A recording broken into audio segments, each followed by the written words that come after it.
Olá pessoal, estou eu aqui mais uma vez, o Wellington Silva, com o programa Entrevistas Sem Cortes.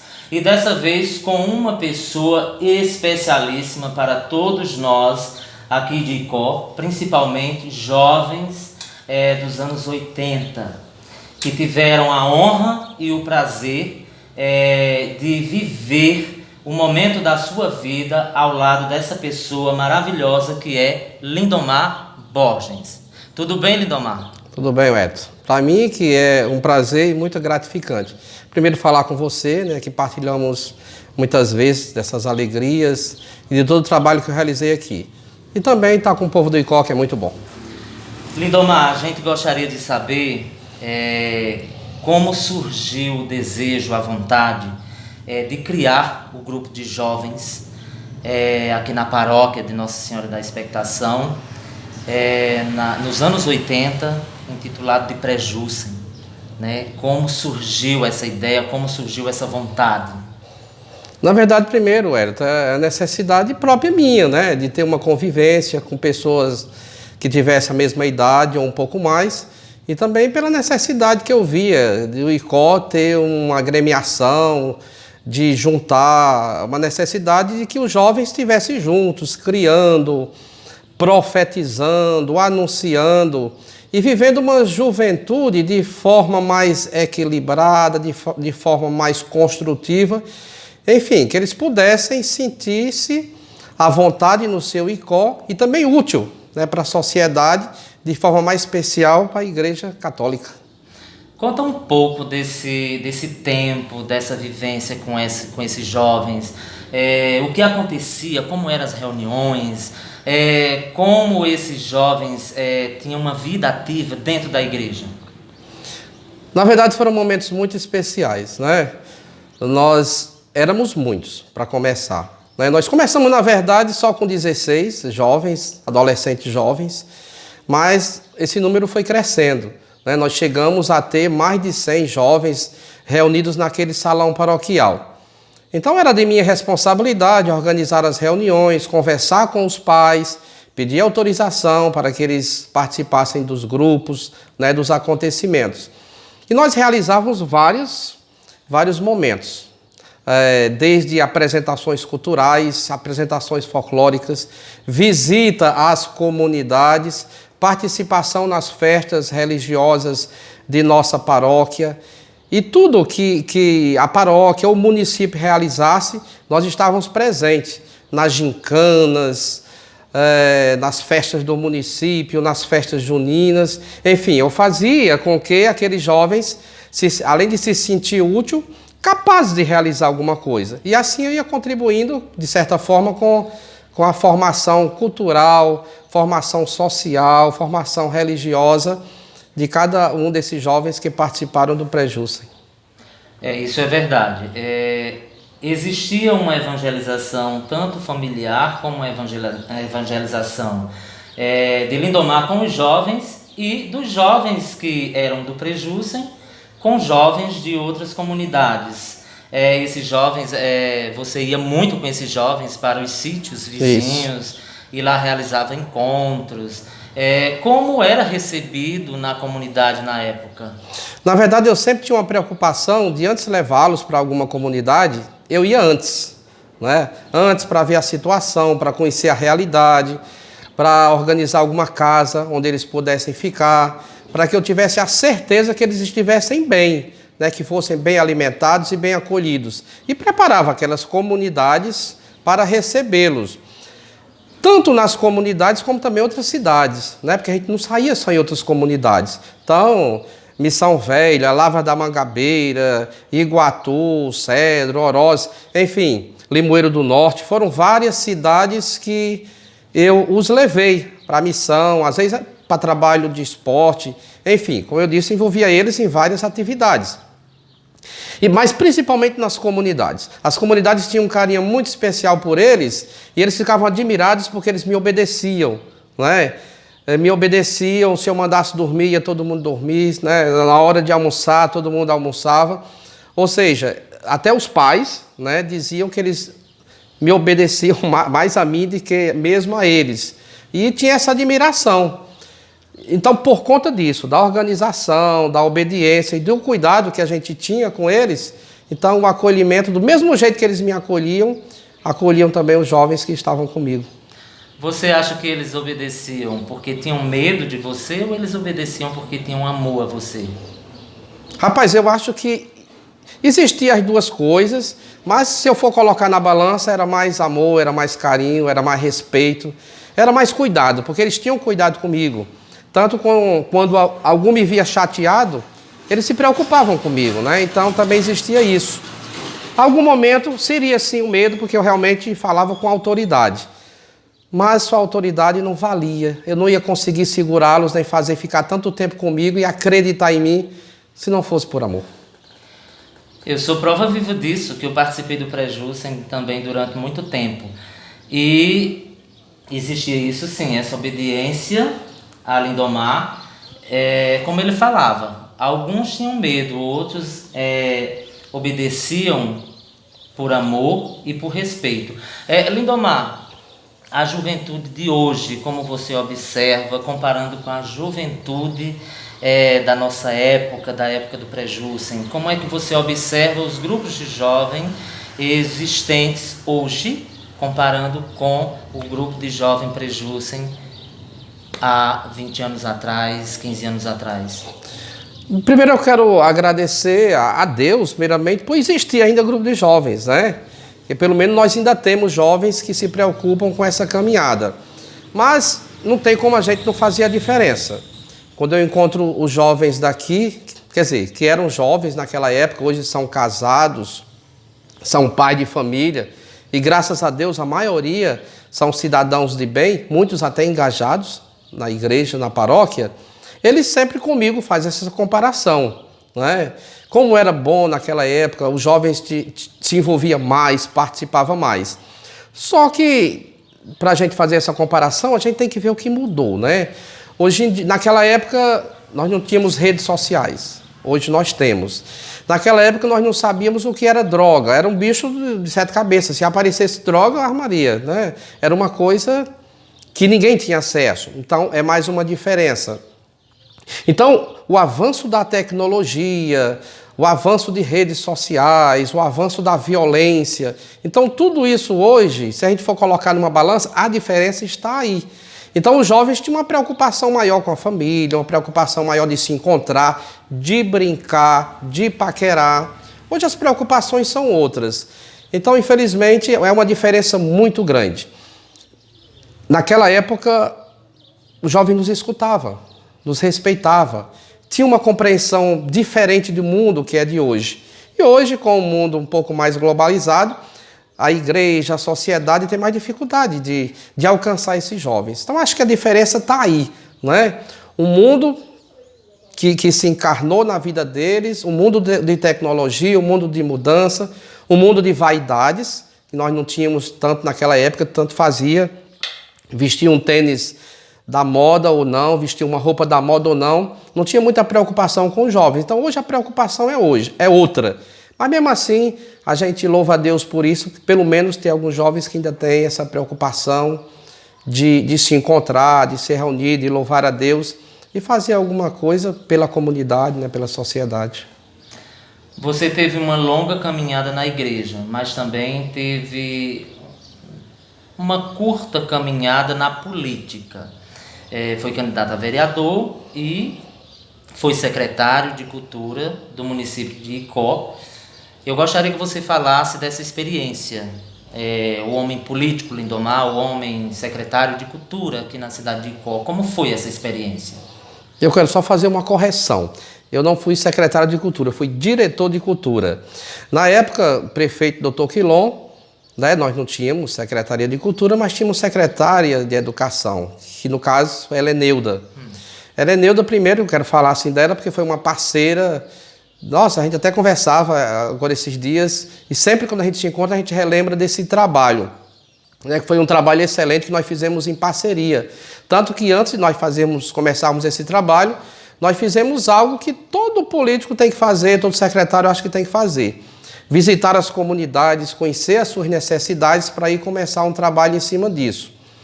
Então, na verdade, eu sempre fui uma pessoa politizada, né? Independente de estar envolvido diretamente ou não.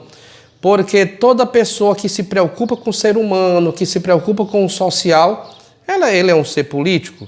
Até porque toda ação que a gente faz para beneficiar as pessoas é política. Foi uma experiência muito boa, né? Porque eu consegui fazer um trabalho independente de arranjos políticos, independente de conveniência política. Eu fiz um trabalho de acordo com minha consciência, de acordo com minhas convicções.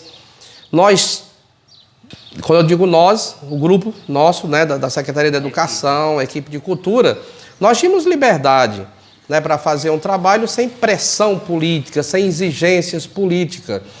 E eu acho que eu consegui dar a minha contribuição. Além de eu ter sido o primeiro diretor de cultura da cidade, fui também o primeiro diretor da Casa de Cultura, que nós começamos de forma tímida, né?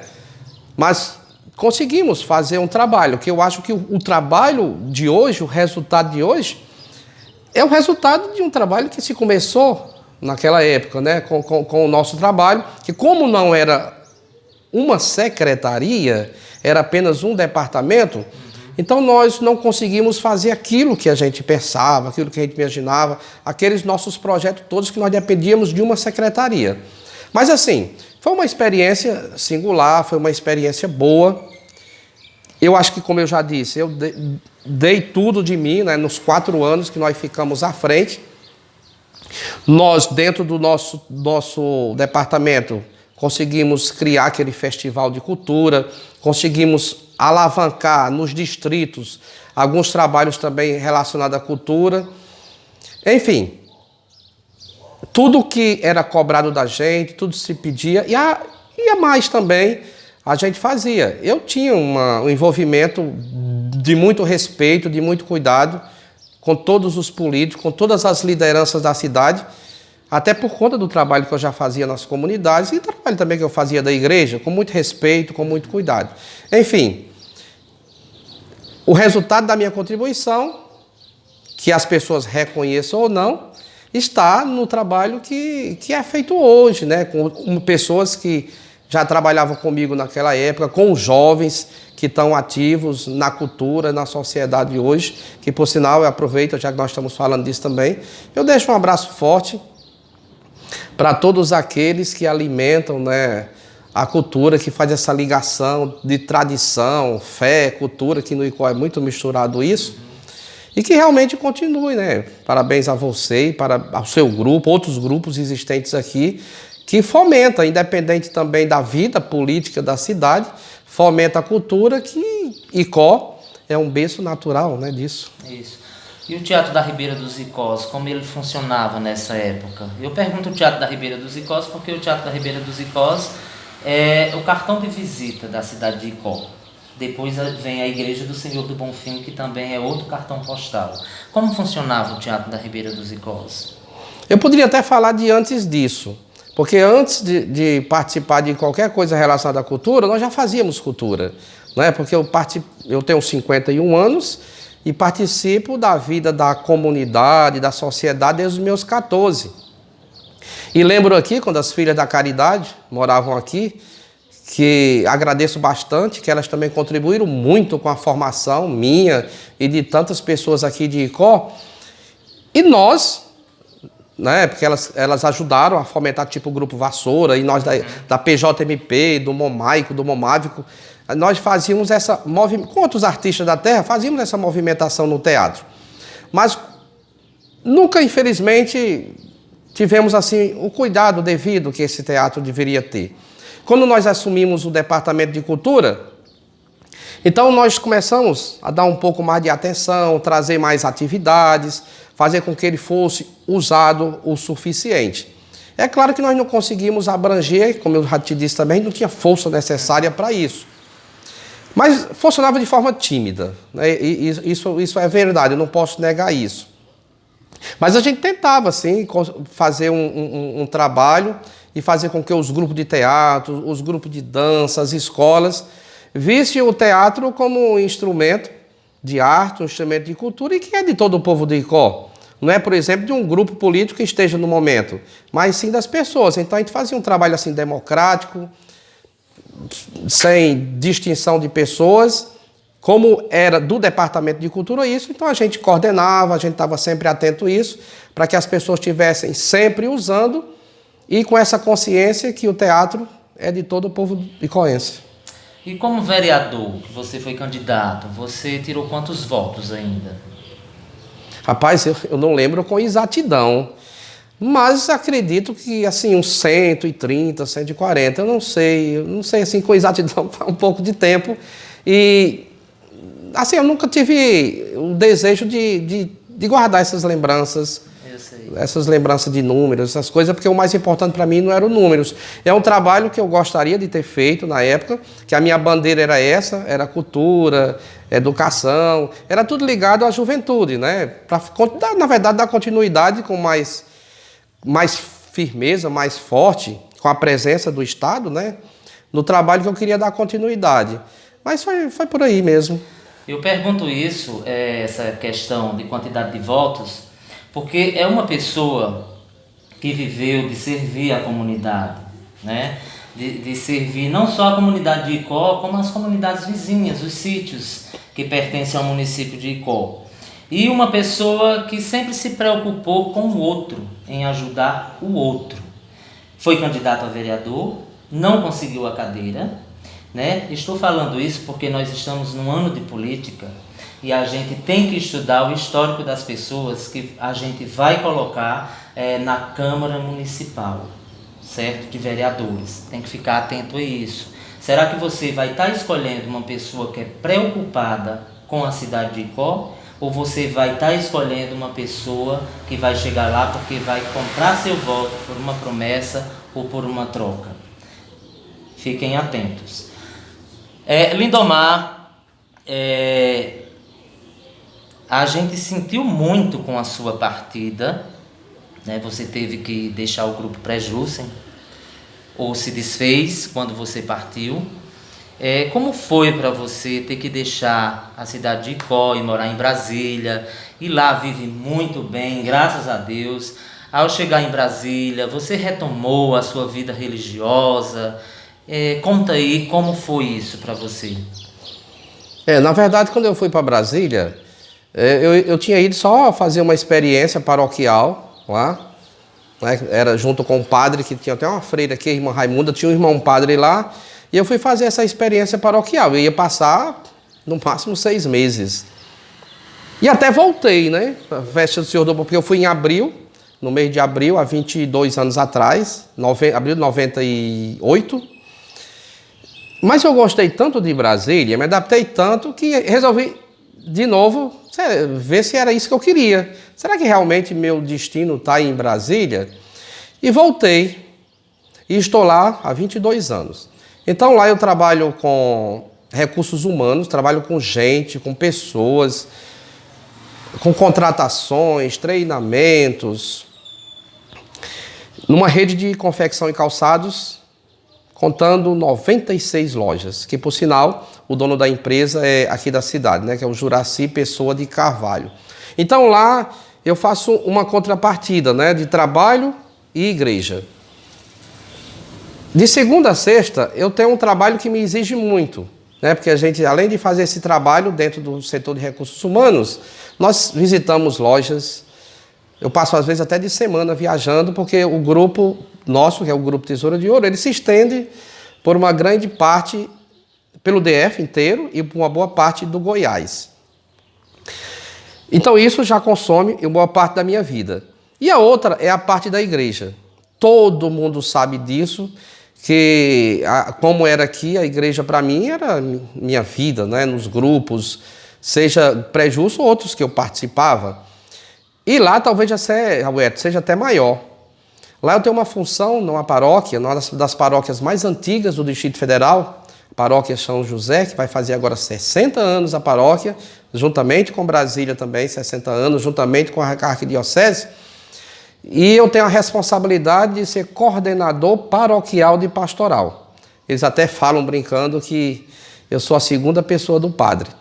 Ou seja, a mesma confiança que as pessoas tinham aqui em mim, a mesma dedicação que eu tinha aqui, eu tenho lá. Claro que o jeito de ser igreja, o jeito de fazer as coisas em Brasília é completamente diferente. Mas eu tenho muita facilidade de me adaptar às realidades. Então eu estou aqui, mas eu estou trabalhando, porque eu tenho que responder e-mails, tem coisa que eu autorizo. E eu estou aqui, mas as pessoas da paróquia, até um padre me ligou ontem, e as pessoas da paróquia ficam me ligando quando vêm e perguntando como funcionam as coisas. Enfim, quando eu saí daqui, eu tive uma dificuldade grande. Eu sofri muito, porque o pré-Jussem também, vamos dizer que era a minha cara, né? Era a minha cara. Então, nós deixamos. Eu não desfiz o pré-Jussem, porque eu acho que eu não criei para que ele se acabasse e desfizesse. Ficou um grupo responsável de dar continuidade a esse trabalho. Mas, infelizmente, não tiveram a determinação, a força, a coragem, sei lá. É um bocado de coisa envolvida que não dá nem para me dizer aqui, até porque já faz um tempo também. Eu só acho que o pré-Jussem ficou na alma, na vida. Até pessoas que não viram o pré-Jussem, que não souberam, hoje sabem dizer alguma coisa por conta dos pais, por conta das pessoas. E tem pessoas que me veem aqui, a primeira coisa que eles falam, em vez de chamar Lindomar ou Domar, é o pré-Jussem, é o pré-Jussem. Então é sinal que o trabalho ficou legal e foi legal. Então, para mim, quando eu fui embora, é como se meu coração tivesse rachado. Primeiro, por sair do ICO, né? E segundo, por deixar esse grupo que era as pupilas dos meus olhos, sei lá, alguma coisa assim. Era aquilo que me fazia muito bem. Mas as coisas, elas têm que acontecer do jeito que tem que acontecer. Os projetos de Deus não são os nossos. O projeto de Deus era para que eu estivesse lá agora, né, ajudando outras pessoas, fazendo outro trabalho pastoral, um trabalho profissional que eu gosto demais. Tanto que eu estou no ICO, gosto muito de estar aqui, mas já estou com saudades, né, porque é um trabalho super importante e também um trabalho pastoral. Lá eu trabalho com uma comunidade em Taguatinga muito grande, que, como eu disse, me respeita, me admira, e eu faço aquilo que eu sempre gosto de fazer: amar, perdoar, acolher e fazer com que as pessoas também se sintam amadas por mim e por Deus. Isso é verdade. O pré-Jussem, ele não se desfez, ele está adormecido, porque os ensinamentos ficaram. E muitos de nós lembram de tudo que a gente aprendeu com Lindomar naquela época. E Lindomar é uma pessoa que já se tornou um símbolo da festa do Senhor do Bonfim. Quando começam as festividades do Senhor do Bonfim, que a gente não escuta Lindomar cantando o hino do Senhor do Bonfim, com aquela sua voz rasgada, que é maravilhoso de se ouvir, a gente fica preocupado. Lindomar não veio? Por que ele não veio? Então, já se tornou um símbolo da festa de Senhor do Bonfim. Então, o que representa a festa de Senhor do Bonfim para você? E eu acho que não teve um ano que você deixou de vir ou existiu. Teve um ano que eu não estava bem de saúde, tinha machucado o pé, aí estava com dificuldade para andar e eu não vi, né? Mas todos os outros, sim. Olha, eu cresci na festa do Senhor do Bonfim. Eu nasci dentro da igreja, né? Que eu morei ali de lado. Então, cada vez que eu venho, eu sempre digo, quando chega 1º de dezembro, o meu coração parece que ele muda, né? Ele começa a rir, começa a pular, começa a saltitar, porque ele lembra que... Porque eu sempre digo também que eu estou em Brasília, mas meu coração permanece aqui. Então, se o coração permanece aqui, então a gente fica triste com algumas coisas que acontecem na cidade, mas também fica muito alegre. E dezembro é um ano é um mês que a gente se alegra muito mais. E eu sempre digo para as pessoas quando eu chego aqui: olha, estou aqui para ajudar. Se vocês precisarem do Lindomar, ele está ali. Ele está mais velho agora, talvez a voz não esteja mais forte como era, mas o que precisarem, eu estou para ajudar. Então, a festa do Senhor do Bonfim representa para mim como se eu fosse um carro sem combustível. E aqui, a festa do Senhor do Bonfim é um posto de combustível, onde eu venho reabastecer minha fé, minhas esperanças, minha força, né? Para quando eu voltar para minhas atividades normais, eu possa voltar realmente renovado. E eu sei também da minha responsabilidade, né? A minha família sempre diz, meus amigos, o povo está sempre perguntando quando é que vai chegar, né? Está sentindo sua falta, sua voz. Então, para mim, é uma responsabilidade em poder falar para as pessoas o que falar. em cantar para as pessoas, como cantar e encantar. E que mensagem de fé também eu posso dizer, porque eu venho me reabastecer, mas de certa forma também alguém se reabastece me ouvindo, né? Cantando, falando alguma coisa. E a gente fica muito feliz quando você vem, você sobe lá no altar do Senhor do Bonfim e começa a entoar o hino. Isso é bom pra gente também, porque a gente relembra muito do que a gente viveu com você. E tem uma promessa que você sempre diz que vai cumprir e até então não cumpriu. E eu espero Sim. que da próxima vez que você venha, você cumpra, que é justamente juntar os prejucianos, que hoje já estão com mais de 40, quase todos, e a gente se juntar e reviver um pouco da história do Prejusem. Eu espero que no final de 2020 ou início de 2021 você faça esse encontro junto com a gente e a gente reviva isso. Para mim seria um prazer, né? Porque a gente ia reviver todas as emoções, né? Porque tem pessoas que foi de uma época, pessoas que foram de outra, são emoções diversas. E para mim seria, eu ia reviver todas as emoções, né? Então eu acho que isso não é tão difícil, né? A gente já tem um grupo lá, é só agora a gente tentar se organizar para isso, né? Então agora eu quero pedir que a gente encerre com uma mensagem que você possa passar para todas as pessoas que vão estar nos assistindo, uma mensagem que venha do fundo do seu coração, para a juventude, para os pais de família. Fale o que você tem vontade agora nesse momento. Primeiramente eu queria assim, pedir desculpa a algumas pessoas que agora na festa do Senhor do Bonfim não conseguiam me ouvir muito o suficiente. Só para que as pessoas também saibam que eu sempre que venho aí na festa do Bonfim, eu fico à disposição. Mas ficar à disposição é isso, é esperar que as pessoas convidem para participar, né? E esse ano houve alguns momentos, não é que eu fui impedido, mas que eu também não fui convidado a participar. Mas só para que as pessoas saibam disso, que eu fiz aquilo que eu pude. Se eu não fiz aquilo que eu sempre faço, é porque não me deram essa oportunidade. Mas a vida é assim mesmo. O mais importante para mim, para todos vocês, para todas as pessoas de bem, é, na verdade, isso. Primeiramente, ela está preocupada em ser uma pessoa do bem. Né? Independente do que as pessoas digam, independente do que as pessoas falam, independente de suas falhas, dos seus erros, seja do passado, seja do presente, porque todo mundo tem erros, mas é importante que as pessoas primeiro reconheçam que são fracas e que precisam do outro. E segundo, procurem se ajudar, né? Procurem fazer com que a unidade, a fé, a confiança esteja sempre presente na vida de vocês. 2020 está começando aí. Quando nós começamos o ano, nós começamos cheio de promessas, não é isso? Você, por sinal, estava me cobrando uma. É promessa de emagrecer, promessa de academia, de diminuir isso, de diminuir aquilo. Que a gente possa diminuir muita coisa, mas que a gente possa aumentar em nós a gratidão a Deus. Que a gente possa aumentar em nós o valor que o ser humano tem como pessoa, apesar de suas qualidades, apesar de seus defeitos, que todo mundo tem. Acredite em você mesmo, mas acredite também no outro. Acredite que o outro é capaz de mudar, que o outro é capaz de criar, que o outro é capaz de fortalecer laços.